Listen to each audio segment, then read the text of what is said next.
रक्षाबंधन पर बोली दो फक्त आ एक मंत्र। नमस्कार મિત્રો રક્ષાબંધનનો આ તહેવાર ભાઈ અને બહેન વચ્ચેના પવિત્ર સંબંધને સમર્પિત છે અને રક્ષાબંધનના દિવસે બહેનો તેમના ભાઈના કાંડા પર રાખડી બાંધે છે અને તેની સુખાકારી માટે ભગવાનને પ્રાર્થના કરે છે। મિત્રો, આ દિવસે ભાઈઓ તેમની બહેનોની રક્ષા કરવાનું વચન આપે છે અને કહેવાય છે કે ભાઈને રાખડી બાંધતા પહેલા ભગવાનને રાખડી બાંધવી જોઈએ। આ પછી બહેનો તેમના ભાઈઓને તિલક કરે છે, આરતી કરે છે અને તેમને રાખડી બાંધે છે। તેમજ ભાઈઓ પણ તેમની બહેનોને ભેટ આપે છે। તેઓ જીવનભર તેમનું રક્ષણ કરવાનું વચન પણ આપે છે। ત્યારે મિત્રો, આજે અમે તમને રાખડી બાંધવા માટેનું શુભ મુહૂર્ત, તિથિ, ભદ્રાકાળ અને રાખડી બાંધતા વખતે કયો મંત્ર બોલવો જોઈએ તે વિશે જણાવવા જઈ રહ્યા છીએ। મિત્રો, રક્ષાબંધનનો તહેવાર દર વર્ષે શ્રાવણ માસની પૂર્ણિમાના દિવસે ઉજવવામાં આવે છે અને વર્ષ 2024માં રક્ષાબંધનનો દિવસ એટલે કે 19મી ઓગસ્ટ એ શ્રાવણ માસનો છેલ્લો સોમવાર છે, જેને ખૂબ જ શુભ સંયોગ માનવામાં આવે છે। અને આ સાથે રક્ષાબંધનના દિવસે વધુ 4 શુભ યોગો પણ બનવા જઈ રહ્યા છે। આવી સ્થિતિમાં મિત્રો, આજે આપણે જાણીશું કે રક્ષાબંધન પર શું શુભ ફળ મળે છે અને આ દિવસે કયા સમયે રાખડી બાંધવી શુભ રહેશે।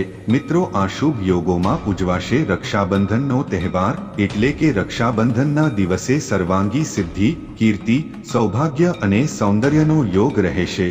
તેમજ સર્વાર્થ સિદ્ધિ યોગ દરેક કાર્ય માટે શુભ માનવામાં આવે છે અને આ યોગમાં કરેલા દરેક કાર્ય સફળ થાય છે। મિત્રો, શોભન યોગમાં કોઈ પણ કાર્યની શરૂઆત કરવી ખૂબ જ શુભ હોય છે। તેમજ રવિ યોગ સમૃદ્ધિ અને સુખ આપનારો માનવામાં આવે છે।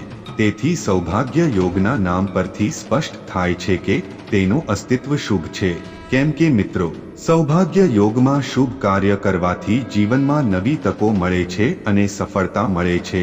મિત્રો, આ બધા શુભ યોગોમાં જો બહેનો પૂજા કર્યા પછી પોતાના ભાઈના કાંડા પર રાખડી બાંધે તો બંનેના જીવનમાં સુખ સમૃદ્ધિ આવે છે અને જીવનમાં તેઓ પ્રગતિ જ કરતા રહે છે। મિત્રો, આપણે એ પણ જાણીએ કે રક્ષાબંધનના દિવસે રાખડી ક્યારે બાંધવી અને તેનો શુભ મુહૂર્ત શું છે। તો વર્ષ 2024માં રક્ષાબંધનના દિવસે ભદ્રાની છાયા છે અને ભદ્રા 18 ઓગસ્ટે બપોરે 2:21 શરૂ થશે અને 19 ઓગસ્ટના રોજ બપોરે 1:24 સુધી ચાલુ રહેશે। એટલે કે જે રક્ષાબંધનના દિવસે પણ ભદ્રાનો પડછાયો ત્યાં જ રહેશે। જો કે આ ભદ્રા પાતાળ લોકની હશે, તેથી જો કોઈ સવારે પણ રાખડી બાંધવા માંગે છે તો તે બાંધી શકાશે અને તે ખોટું નથી। મિત્રો, જો આપણે ભદ્રકાળ પર નજર કરીએ તો 19 ઓગસ્ટના રોજ રાખડી બાંધવાનો શુભ સમય બપોરે 1:30 થી 4:02 સુધીનો રહેશે। આ પછી બહેનો પણ સાંજે 6:40 થી લગભગ 9 વાગ્યા સુધી ભાઈઓના કાંડા પર રાખડી બાંધી શકે છે।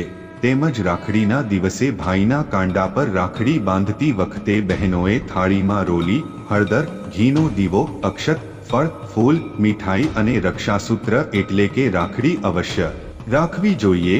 આ સાથે એવું માનવામાં આવે છે કે રાખડીની થાળી જેટલી વધુ સજાવવામાં આવે છે, ભાઈ બહેનનો સંબંધ એટલો જ મજબૂત હોય છે। તેથી શક્ય તેટલી રાખડીની થાળીને વધુ સારી રીતે સજાવવાની કોશિશ કરવી। તેમજ મિત્રો, તમને જણાવીએ કે રક્ષાબંધનના દિવસે ભાઈના કાંડા ઉપર રાખડી બાંધતી વખતે જો બહેનો આ મંત્ર બોલે છે તો તેમના જીવનમાં હંમેશા પ્રગતિ થાય છે।